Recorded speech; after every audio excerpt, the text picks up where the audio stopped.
I'm Patricia, and this is Investigating Vegan Life with Patricia Kathleen. This series features interviews and conversations I conduct with experts from food and fashion to tech and agriculture, from medicine and science to health and humanitarian arenas. Our inquiry is an effort to examine the variety of industries and lifestyle tenets in the world of vegan life. To that end, we will cover topics that have revealed themselves as common and integral when exploring veganism. The dialogue captured here is part of our ongoing effort to host transparent and honest rhetoric for those of you who, like myself, find great value in hearing the expertise and opinions of individuals who have dedicated their work and lives to their ideals. You can find information about myself and my podcast at patriciakathleen.com.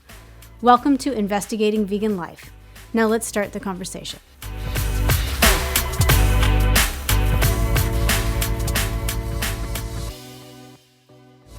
Hi, everyone, and welcome back. I am your host, Patricia, and today we are sitting down with Dr. Deborah Shapiro. Dr. Shapiro is a board-certified OBGYN, plant-based physician, and vegan lifestyle coach and educator. You can find out more about her on her website, anewviewoffood.com. Welcome, Deborah. Hello, Patricia. Hi. Thanks for having me. This is quite an honor. Absolutely. I'm so excited. We've talked a little bit off the record. I find your career and your history and your voice to be so prolific and profound. I'm really excited to have it added to the language that is becoming the platform of our podcast here.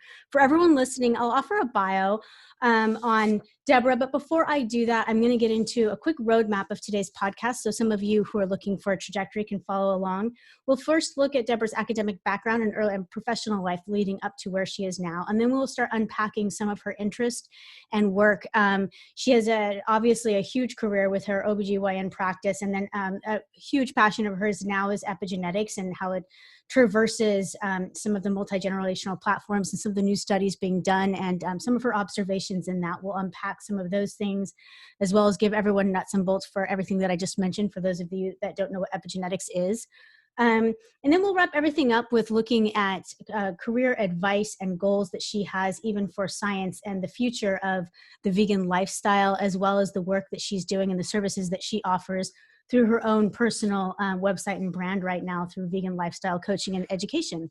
A quick bio on Deborah Shapiro. Deborah Shapiro, MD, is a board-certified obstetrician gynecologist who has practiced medicine in the Bay Area for 27 years. She's vegan and began formally studying plant-based nutrition in 2013. She has a certificate in plant-based nutrition from the T. Colin Campbell Center for Nutrition Studies and eCornell. Currently, in addition to practicing general gynecology at the Genentech Health Center, she is a vegan lifestyle coach and educator, Main Street Vegan Academy, and a certified health coach through Health Coach Institute. Privately coaching clients so they can thrive on a whole plant food diet, reversing chronic disease, and getting off medications is her passion. She is currently developing a group coaching program called the Pregnancy Advantage, aimed at assisting women physically and emotionally prepare for pregnancy. And I'm excited to kind of climb through all of those areas. I think that, Deborah, you have so many different aspects of your career that are currently happening, but they all have this very similar tone and tie-in. But before we get to that, I'm hoping that you can kind of unpack just a brief overview of your academic and early professional life to this point. Sure. Thank you very, very much. Well, it took me a long time actually to decide that I was ready to be a doctor. I actually went a little bit late back to college, so dropped out of high school. I had some early issues. My mom died young, actually, of complications from diabetes and cancer. And so that threw me into a bit of a tailspin. But when I finally got back into academics, I really did thrive. And I was inspired by a doctor in college who since passed away, but she taught a class called Female Physiology and Gynecology. And she became my mentor, and that was quite an inspiration. So to go to medical school, and we learned almost nothing about nutrition in medical school. And so when I started my practice after residency too, I mean, there was just nothing. I mean, we learned about protein, the usual. So it's the number of calories and proteins and carbohydrates and fats, and that's about it. Maybe I learned about, things that we were never going to see, like protein deficiency, kwashiorkor, right? So Right. not the things that we normally see, which are all diseases of obesity and overfeeding. I did my residency in obstetrics and gynecology, which I loved, and came back and started my practice. And it was really from a patient that I started to learn about issues with diet and with, well, so first through a patient who had mercury poisoning. And then it turned out that I Mm. had mercury poisoning Mm. because I've been eating too much fish. Because I was sort of transitioning, I was paying attention to what was going on in the world, and I was transitioning away from being sort of a foodie and eating whatever I wanted to eating more seafood and less meat. But that sort of backfired, and I ended up with mercury poisoning. And after that, a patient told me about Farm Sanctuary. And that's where I really started to learn about the plight of farm animals.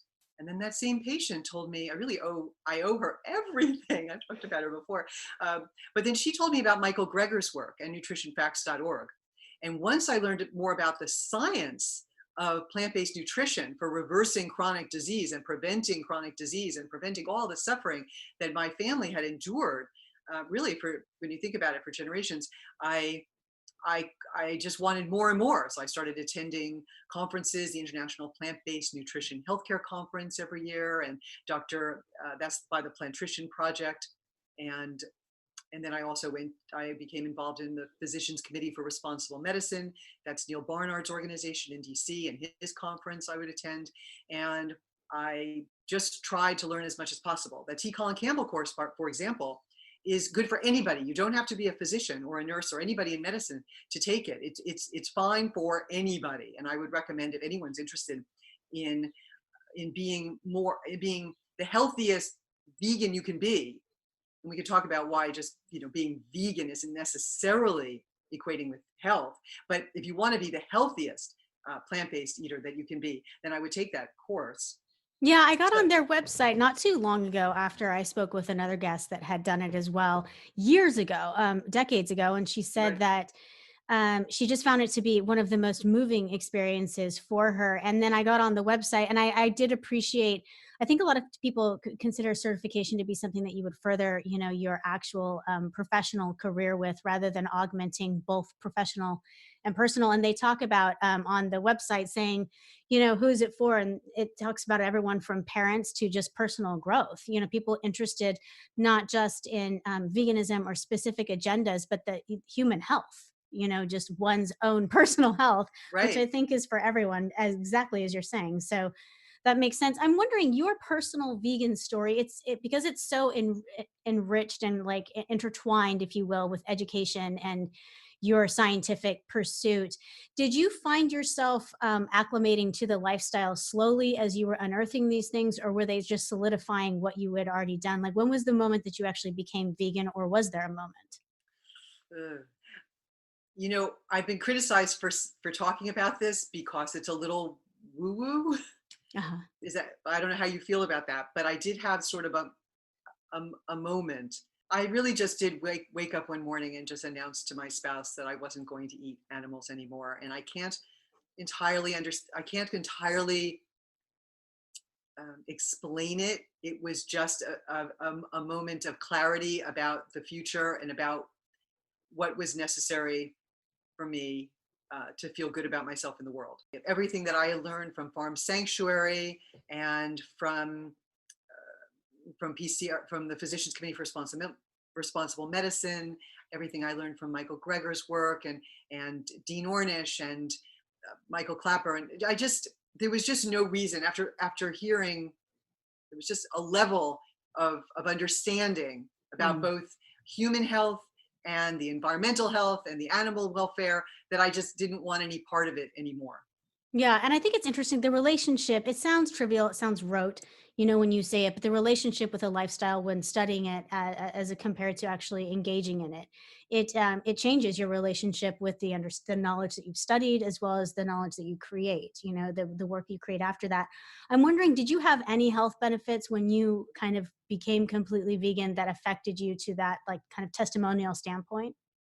Absolutely. It was amazing. And mostly actually, not just going vegan, but because when I first went vegan, I was roasting my vegetables in coconut oil and my cholesterol shot up and I didn't lose weight. And, I didn't have all the benefits this time. But when I learned how to cook, I took a cooking course, the Ruby, Rouxbe, Ruby Cooking School, through the Forks Over Knives course, which was a 3-month course. They also have a 1-month and a 6-month. I learned how to roast on parchment without oil. And I learned how to cook without oil. And then I lost 20 pounds without trying, without any additional exercise. My cholesterol came way down. My total cholesterol became less than 150, and my LDLs were 60 or 70. My blood pressure, which had been really creeping up when I was on labor and delivery, I would check it sometimes, and it was 150 over 95, really high. And Yeah. now it was 110 over 60. I even fainted one day in my hot tub because it was so low. And I stopped having to take an antihistamine, which I had taken for decades, every single day. Mhm. Every day I took a Zyrtec for decades. I Yeah. also used to have to go to the chiropractor every week for years, decades also, probably 20 years, um, to get something tweaked. I'd hurt something and it would just stay off until I had it put back. I used to have to go to the chiropractor every single week. I stopped. I haven't gone to the chiropractor in years. So Yeah. I would say, oh, and my hemoglobin A1C came down. It sounds like you had a lot of really beneficial health attributes when you switched over just on a personal level. Did that inspire you? I always wonder with MDs in particular, Eastern medicine seems to navigate this a little bit differently. But Western medicine, if you can even diversify the two that way anymore, I think that they're kind of blending more and more these days. But it feels like doctors are a little reluctant to advise anything for their patients, their clients, even anything that they might particularly believe in and practice. It's just this kind of held regard of Western medicine, this old staunch of like, science is science, and we only advise based on like, what we've agreed upon as a government or as a scientific community and all of those things. And I'm wondering if you personally experienced this change, if you currently had your practice when you were doing that. I know you had over a 20-year long private practice, women caring for women in dealing with OBGYN. And I'm wondering if you had the opportunity before wrapping up that chapter of your life to advise some of your clients looking into this kind of whole food, plant based moment. Oh, absolutely. Once I felt comfortable with the science, I actually put on a conference at our hospital, a plant-based nutrition conference, and brought in amazing speakers. Not only did I have Brenda Davis and Michael Clapper and John Robbins at our conference, but I also then brought in other speakers. Michael Greger came to speak, Juliana Hever, Neil Barnard. But it was amazing the response from my clinician colleagues was not all so positive Hmm. and very, very discouraging. I remember quite a few. I can tell you, it's it's discouraging. So once I had Neil Barnard speaking, and I was standing outside the room. He was going to do grand rounds, and I was trying to encourage some of the doctors who were walking by to come in and hear him for grand rounds. And one cardiologist came up to me, and I said, "Here, you should come in and hear Neil Barnard." And he said, "Oh, Debbie," Dominionite, right? Diminutive. "Oh, Yeah. Debbie, you're too naive. It's too extreme. No one will do this." And we always think, cutting open someone's chest and pulling out veins from your legs and that sort of extreme, right? The surgery one does for cardiovascular disease, our number one killer, but which we know now from Dean Ornish can be reversed with a plant-based diet and a healthy lifestyle. So that was one. There are others I could tell you. When I did my conference, when I put on my conference afterwards, people came up to me and said, "Oh, this was so great. My friend didn't get to come. When are you going to do it again?" And marketing was right there, the marketing person, and she said, she kind of butted in and said, "You'll never do this again." That sounds like a challenge. I had no 150 people. I had 150 people, and everybody loved it. Yeah, it was amazing. Unbelievable. But Well, and also just given the lack of, I mean, I would hope that in any community, let alone a scientific based one, the lack of education is a sure sign that, that more research needs to be done. And to have very little nutritional knowledge taught to MDs on the whole as they go into medicine should just be a sign that more research should be done, reaching conclusions and things like that. Fine, make your own decisions, but to not research something and then make a decision that it is inapplicable or naive just seems in and of itself naive. So there is certainly a mountain of evidence. I know people can challenge it. There are people who are what are they, the caveman diet and the high fat, high protein diets, the paleo and the keto to manage illness. Hmm. We are reimbursed to manage disease. We're not really getting any remuneration for reversing disease. That would be amazing. If you could get people, if you got paid to get people off their medication, not to get them on more medication so their blood sugars are stable, but to actually get them. When I was working at Kaiser, I saw people on 6 or 7. Most Filipino patients were on 6 or 7 medications if they were over 50 for because the diets are really just this high saturated fat diet, high meat diet. So a couple for their blood pressure, some for their diabetes and their high cholesterol and their cholesterol and usually reflux. So there's a lot of different, you've kind of climbed into a large area that even people who, don't hold medical degrees have kind of started to come into the fasting and even other friendly communities with the vegan community, talk a lot about these autoimmune fighters, right? And the vegan lifestyle is one of these things that's seen as something that goes into autoimmune diseases, which are across the board, on this incredible spike in our population, at least in the United States, and how these things fight and switch it. And I'm wondering if you can kind of speak to just briefly, like, what are the number one things when you work with clients, even from back during your OBGYN practice, your current work with Genentech, or even the work that you have privately on a new viewoffood.com with some of your services where you coach people. What are like the top 5 things that you see an immediate turnaround with someone that you switch to a vegan based diet? A plant-based diet, a whole plant. We try to encourage people to be on a more of a whole plant food diet. Well, I've seen a lot of changes. You were asking before about my practice. So I'm definitely able to reverse some menstrual problems. Bleeding disorders can be normalized, and definitely have had a lot of success getting people to have more regular and lighter menses when they got off of dairy. Just menorrhagia, just heavy menses, Yeah. that would just be better. But also polycystic ovarian syndrome is much better on a plant-based diet, and also watching out for something called AGEs, advanced glycation end products. So that would mean eating more raw and things that are not cooked at very high temperature, but especially meat. You can look up tables of AGEs, advanced glycation end products, and the foods that have the most AGEs are going to be things like broiled sausages, and broiled processed meat has the most AGEs, and then the least, would be fruit, raw fruits and vegetables. So Yeah. but even so, and it turns out that people who have polycystic ovarian syndrome have much higher levels of AGEs in their blood, twice the Okay. level than most. So if you people are suffering from polycystic ovarian syndrome with irregular bleeding, maybe only a few periods a year, they can also be heavy and have problems with hair growth. They're more at risk for developing diabetes later on. And having heart disease later on, metabolic syndrome, then getting them onto a plant-based diet and reversing that by reducing AGE's exposure would be great.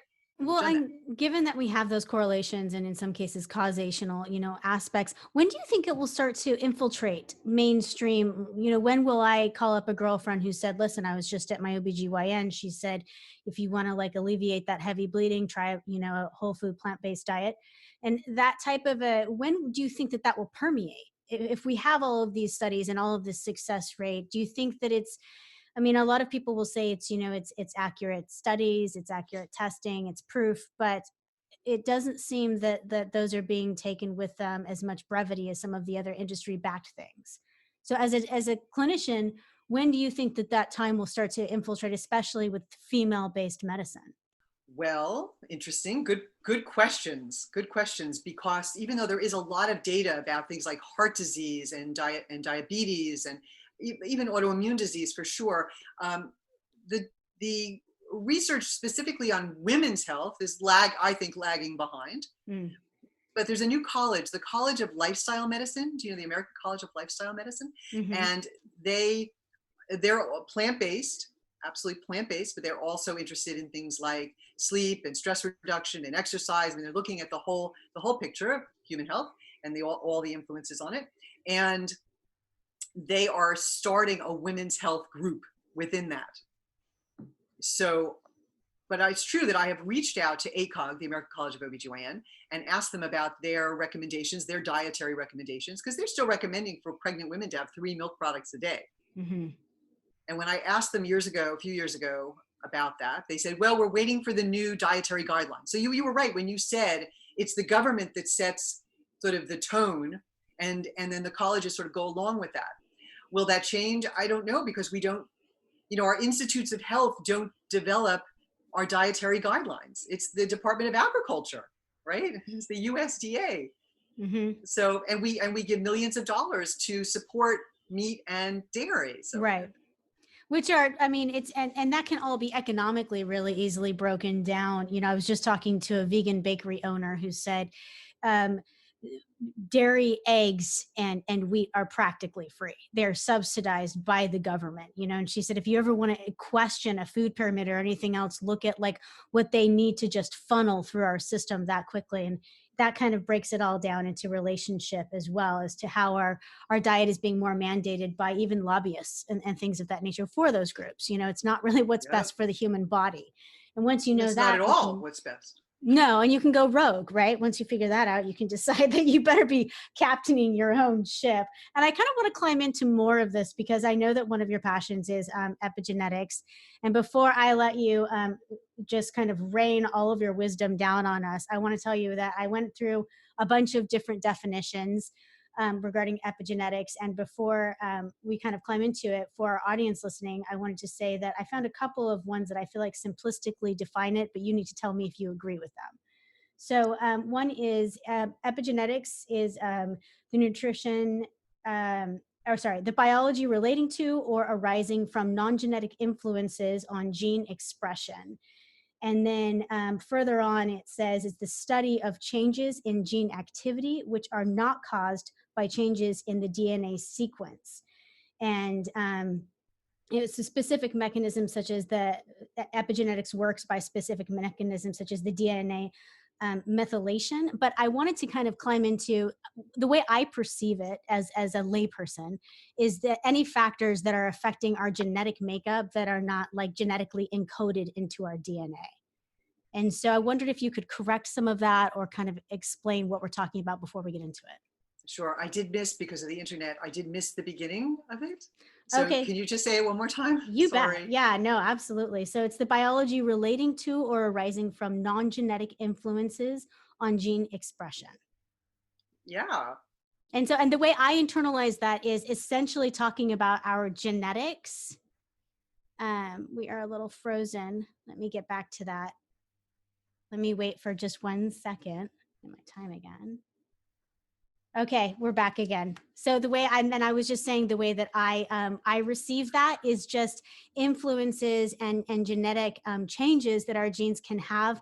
People described it like an on or off switch, like something that is activating genetic, markers and things of that nature, but not necessarily changing the gene makeup. Right. Would you say that's accurate? ATCG. Okay. Yes, absolutely. So epigenetics just sort of means on top of the genome. So all of the cells in our body that have a nucleus, all the nucleated cells, have the same DNA. These beautiful coils of genetic material, they're all coiled around these big histones. They're big molecules called histones. They're wrapped around that. They have little caps at the end called telomeres that keep them from unraveling. So we have 46 pairs right? Yes. 22 sets of autosomes and 2 sets of sex chromosomes, most of us. And they're the same. All the CGAT pairs, that's all they are. They're the same in every cell.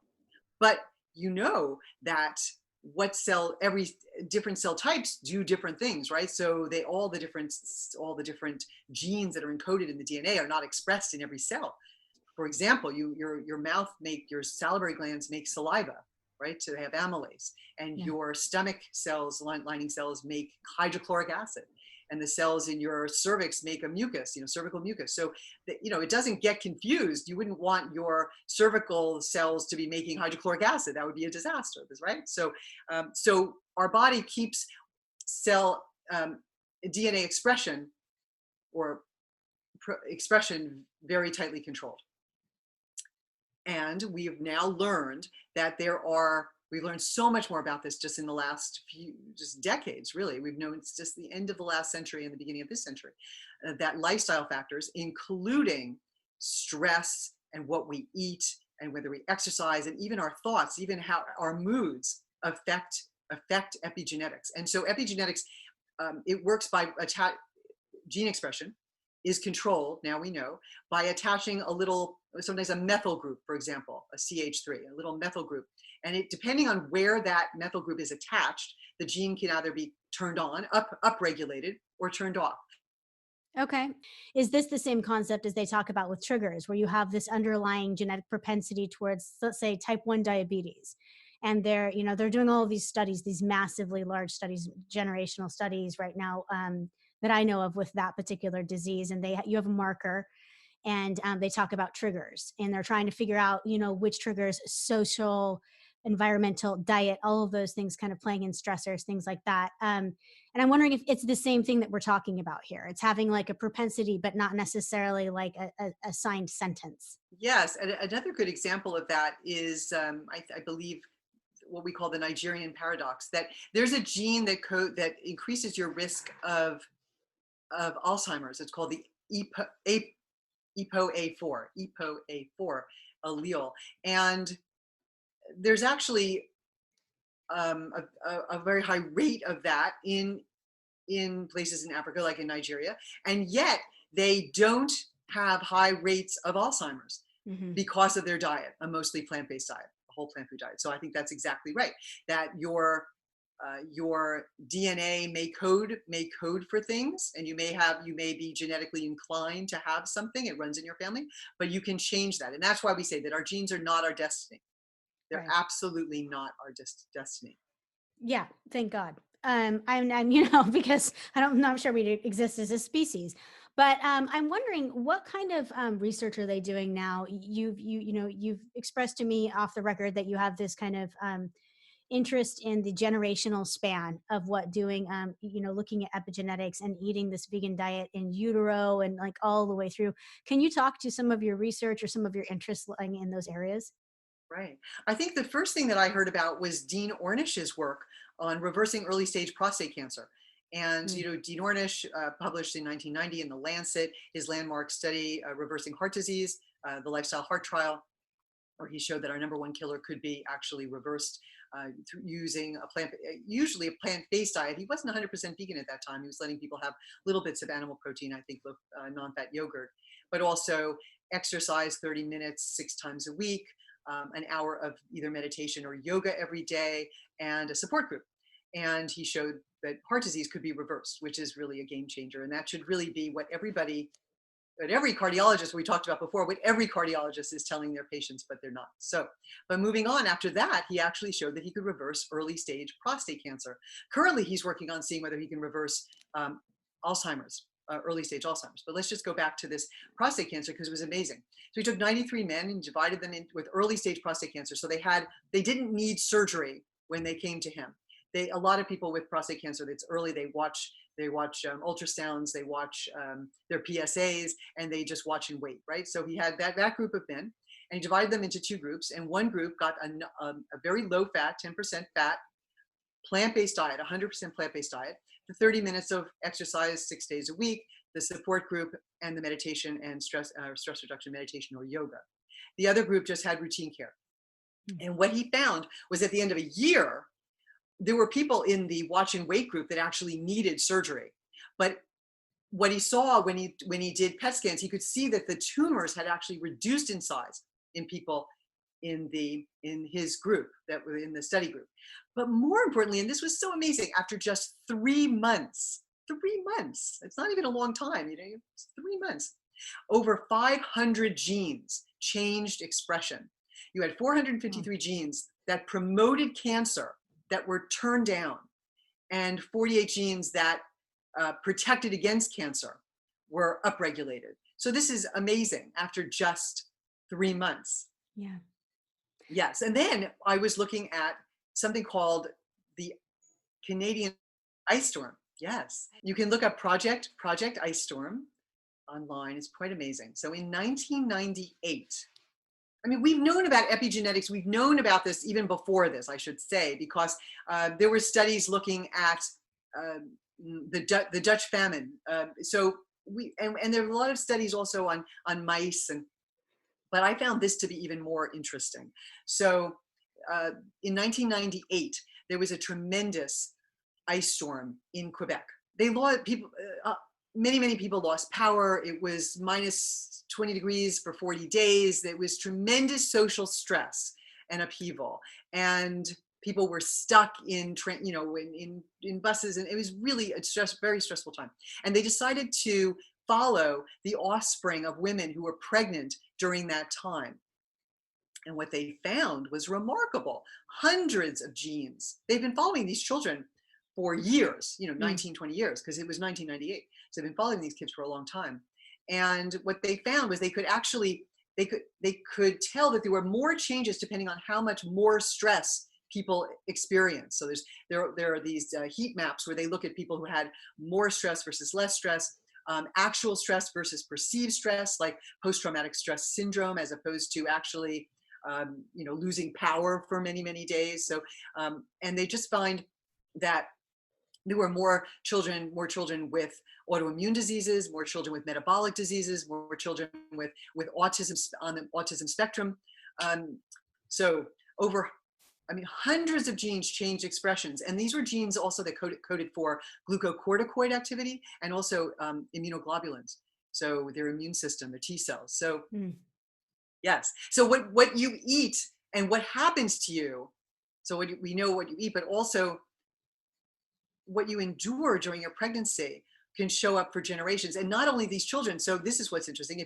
Especially if you have a girl, if you have a child inside of you who's a female child, then what happens to you during your pregnancy affects that child's ovaries and the eggs developing inside the ovaries. And that's what affects the next generation.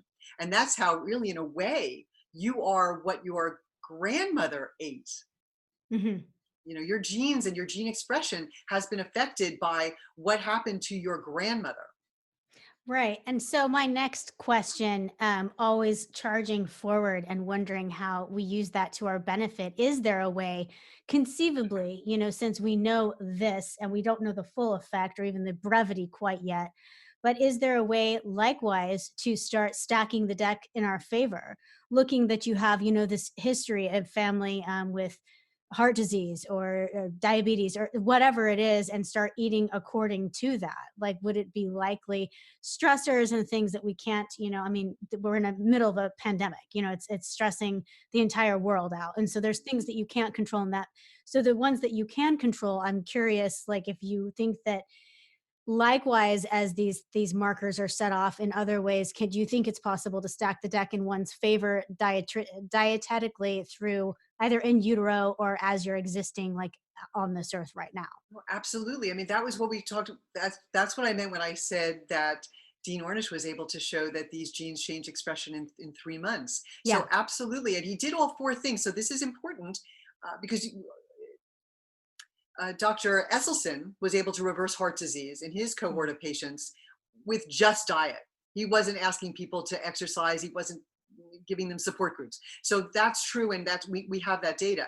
But what's interesting about this is we know that your emotions make a difference. And so even though I agree with you, this is a very stressful time. And honestly, I'm not sure I would be encouraging people to be pregnant right now. There's a lot of uncertainty about the effects of this virus on pregnancies and getting care and having access to care and just the stress of it. It seems like a stressful time, but this is definitely the time to get ready for a pregnancy. If you have that time, this is the time to get rid of all the toxins. This is the time to start eating organic if you can, you can find it. This is the time to make sure that you're not, they find glyphosate, that herbicide Roundup, in the umbilical cords of babies.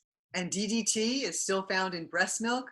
So there's some incredibly persistent organic compounds that are still in the food chain. And so that's why Greger even talks about detoxing from fish for 5 years because of the dioxins and the PCBs. I mean, mercury is out of your system over a few months because the half-life is 100 days. I was able to get my mercury level down, but I saw patients, I was probably the only OBGYN that was testing mercury levels in women who were pregnant. And I was finding very high mercury levels in women who were having fish, a few times a week. ACOG still says you can have fish twice a week, but I would really worry about that. So some things we can't control, but some things you can. So parabens and phthalates and BPA, and these are the things to clear out of your system Absolutely. Well, and I before a think, pregnancy. well, a lot of people, we do a lot of, crisis control and crowd management, things like that with disease in our lives. But I think looking at a preventative level is really where, the next gen should be coming from, this idea of like, let's not treat the disease when it comes, but rather prevent it. And looking at one's own history, and even like I think it's exciting when we go back to utero. You mentioned, you kind of alluded to earlier, but female science hasn't received 1/100th the amount of study, which is ironic because we're responsible for like the proliferation of like the species. But Yes. and I think I'm hoping in the next, in my daughter's generation, like this starts to become very unearthed and we learn more about it because it's exciting. And I think it's the new way to look towards what we're doing, and the next generation coming up. I'm wondering, given that, and given my love for prediction and things like that, if I can take you there really quickly and ask you, what do you see for the future of of everything we've been talking about in consideration of epigenetics, and as well as vegan diets and things like that? Do you surmise like a different platform or people becoming more aware? I know even the reception of this early podcast, people have been very, very open to it. I call them unlikely vegans. There's been a lot of people who are looking at things because they're coming to it from, having survived heart disease and all of these different things. And I'm wondering if you have some kind of a prediction as to what that might mean for the future of like this whole plant-based vegan diet and medicine, or anything that you're doing. Well, there are some very positive signs. Michael Clapper is going around to medical school. Do you know him? Michael Clapper used to work at True North. He's a fantastic doctor. He's a fantastic man, ethical vegan and plant-based specialist. And Michael Clapper, Klaper, fantastic. He is going around to all these medical schools to teach medical students about plant-based nutrition. And I know some medical schools already that are having classes for students with patients where they're actually cooking. So part of medical school is now in a kitchen, which is Nice. fantastic. Yeah. Yes, and there are, I believe it was the AMA that actually has said that processed meat should not be in hospitals anymore. I mean, it's optional, but hard to get meatless Mondays in our hospital. But I think we're moving in that direction because we know from an environmental standpoint that we cannot continue to eat meat as we've been doing. We just can't. Now, in terms of being 100% vegan, that may not be for everybody, but I think the world will definitely be moving in a more plant-based way. Otherwise, we will not exist. I was reading a report, and I would recommend everyone read this. It was Walter Willett's report. It was a Eat Lancet report, EAT, all capital, and then dash Lancet. So EAT is a Swedish nonprofit that's focused on sustainability. And the Lancet, of course, is the most prestigious medical journal. And they commissioned many papers over the years. And last year in 2019, they decided to focus on health and the planet and sustainability. And so the Eat Lancet Commission report is called Eat for the Planet. It's called I think it's just Eat for the Planet, or Mm-hmm. eat food in the Anthropocene, which is the geologic time where humans have had the most impact. It's actually from 1950 on.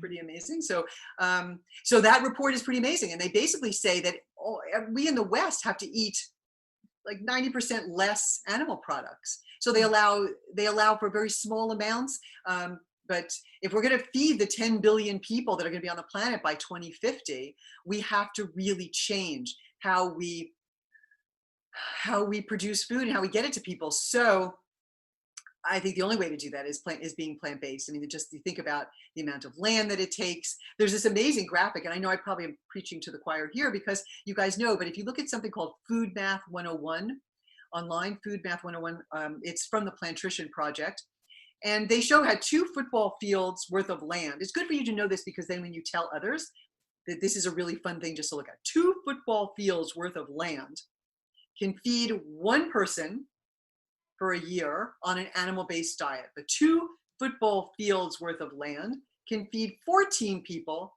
on a plant-based diet. It's pretty amazing. So you could feed 1 or you could feed 14. So if we're going to keep populating the earth with more people, which I know we are, then we have to pay attention to having enough food for all. And that's going to be the only way we can feed everybody is on a plant-based diet. Yeah, absolutely. Well, and it's also raising expectations. I think that a lot of people who don't have any issues that I may per se have with the meat industry, the concept is that you're actually breeding a lifestyle into your children before you depart that they cannot maintain. They will not be able to. The amount of meat consumed globally, all over the world, in China and all places, the amount of meat in the majority of people's diets is not sustainable for the next 2 generations. So you're simply, imparting your children with this desirous lifestyle that they won't be able to maintain. And so I think that any parent would agree that we want to kind of impart this way of living that's sustainable, that they can continue Right. doing. And so that's a good Oh, in. it's fantastic. It's so profound. It's so important. That's such a great point Yeah. because it's not sustainable. I don't know why you would now think about raising your children on hot dogs and burgers and it's French, fried, just food also that's going to make them just so unhealthy. And it's the stuff I Yeah. grew up on. I grew up on Spam and TV dinners, and I was raised with horrible food. Yeah, I read on your website a little bit about your background. I really appreciated the candor in which you kind of open up. Again, I don't know if it's just my friends or my history with MDs, but they tend to be a little bit more tight-lipped about their personal testimony. And so it was really wonderful to kind of read yours on get your background Aw. on your website. And I want to turn to finally looking at that before I let you go today. Your website is really interesting. It's got a very honest look at things, and then you also provide this coaching opportunity for people that I want people to know about before I let you go. And one more time, your website is www.anewviewoffood.com, and you provide coaching services and education. I'm just hoping you can kind of tell everybody listening what services you provide and who would be applicable to kind of come and speak with you. Right, right. Well, first of all, I would talk to anybody. Please download my free ebook, Why Eat Plants. It's a free ebook. Then you get onto my mail list, and I send out newsletters every once in a while. Not too often. You won't hear too much from me, so you won't be bothered. But I think I have some videos on the website that you can see.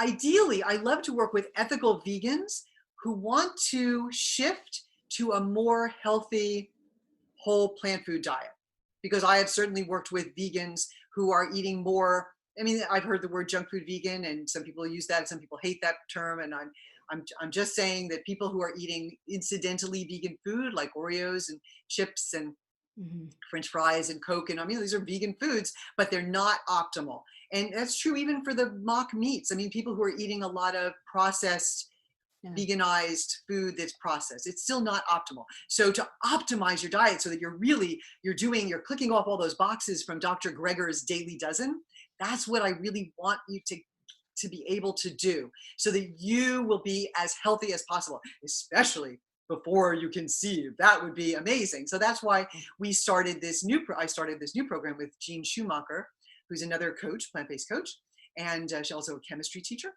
And that's the pregnancy advantage.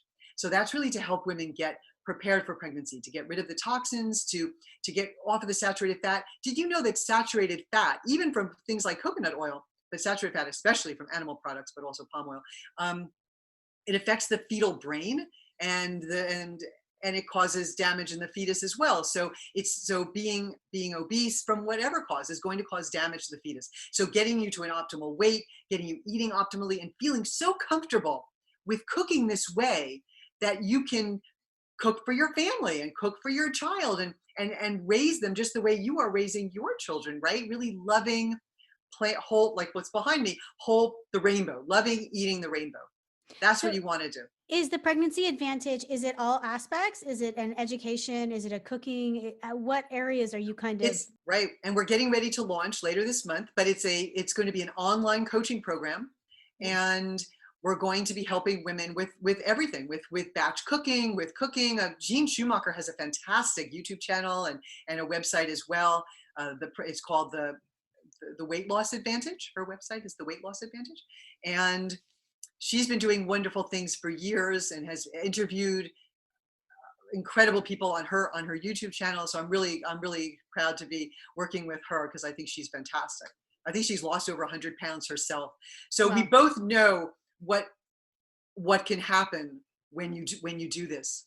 Yeah, and it's so perfect. Again, it's always shocking to me, as someone who who has had children, that it wasn't done. I'm not terribly young, but I'm not terribly old. I'm 43. I have You're four done. children, and this was not around. And I had my first child in San Francisco, a very metropolitan, chic city, and there was and people were getting doulas and things like that, but nobody was advising as to how to pick up or clean up one's lifestyle as you became pregnant or prior to it. I looked into everything. I'm a nerd. I looked into all sorts of research. If someone had been having this kind of a platform or hosting this kind of rhetoric, I would have eaten it up. And it's just amazing to me that we're just 2020 and we're just getting to the point where we are trying to advise, people who are looking at conceiving or have already conceived, as to the best path to what to fuel themselves with.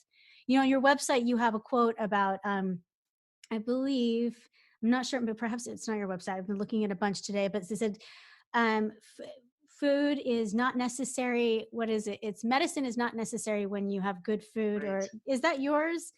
I And know I probably lifted it from somebody in else, but disease, right. yeah. And the concept is the old adage, which is what I really guide my particular journey by, which is, let food be thy medicine. It's the ultimate form, and it seems so rote. It's like, of course, but it's the one thing we're actually putting into our body, and it's the one thing that we're actually trying to create life force on.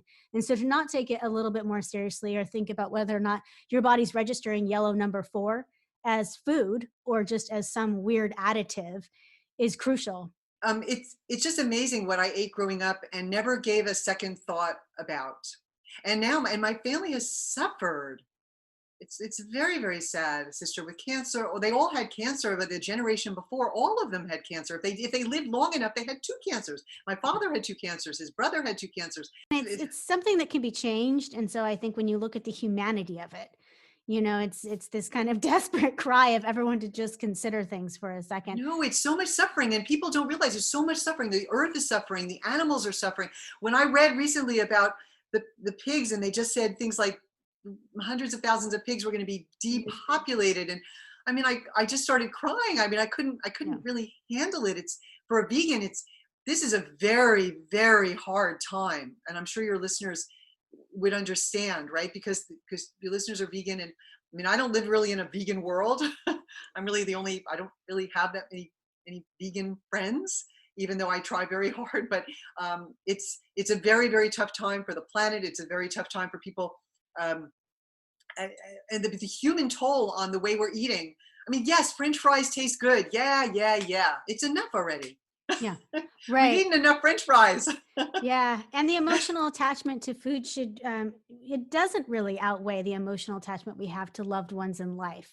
It's just that I think that people come to that realization after they've got contracted the disease, and so I think that looking at these preventative measures, what you're doing with the pregnancy advantage, I can't wait for that to launch and just have a look at it, and just having some of these people, these conversations with people and these populations, particularly next generation, things that are like really coming out to be game changers. No pun intended on the movie, but Great movie. yeah, great. but But I but think things that, are yeah. things Mhm. are changing. And when I go to these conferences, when I went to the first or the second International Plant-Based Nutrition Healthcare Conference about 7 years ago, there were, I don't know, 50 or 60 people. Now there's over 1,000. I don't know what we're going to be able to do now. It'll probably have to be online, but because I don't think we're really going to be able to get 1,000, 1,200 people in one hotel anymore for an event where we all sit online and eat. But still, I even in the PCRM conference, the International Conference on Nutrition and Medicine, he also had over 1,000 people last year, and these are doctors and healthcare professionals. So the word is getting out, but it's slow because, again, as we mentioned at the beginning, doctors are not rewarded for keeping their patients healthy. They're Right. rewarded for managing disease. And I Yes. think it would be amazing if it could shift. I've worked on committees in hospitals before to see, people are rewarded for testing hemoglobin A1C every month or every 3 months or whatever they have to do, but they're not necessarily rewarded for getting people off of medications. Yeah, and I think that once that switches, that's when we'll see the true Yes, switch over from how we view food and medicine and healthcare, right. right? Yes, Which should right. be free. Yeah, Yes. absolutely. Well, I want to say thank you so much for your time today. Thank Deborah, you. we're out of time, but I really do appreciate all of the wisdom that you've imparted with us today, and also just your candid tone. I really appreciate it. I know it's hard to be alone in a universe like being, someone who is whole plant-based food vegan in Western medicine, but I think you're doing it beautifully, and I really appreciate your time today. Oh, Patricia, thank you so much for having me. This is so wonderful. I'm so glad that you're doing this podcast. I can't wait to hear them. Yes. Thank you. Thank you for having me. Absolutely. And for Thank everyone listening, we've been speaking with Dr. Deborah Shapiro. You can locate her online at www.anewviewoffood.com. Thank you for giving us your time today. And until we speak again next time, remember to eat well, eat clean, stay safe, and always bet on yourself. Sunshine.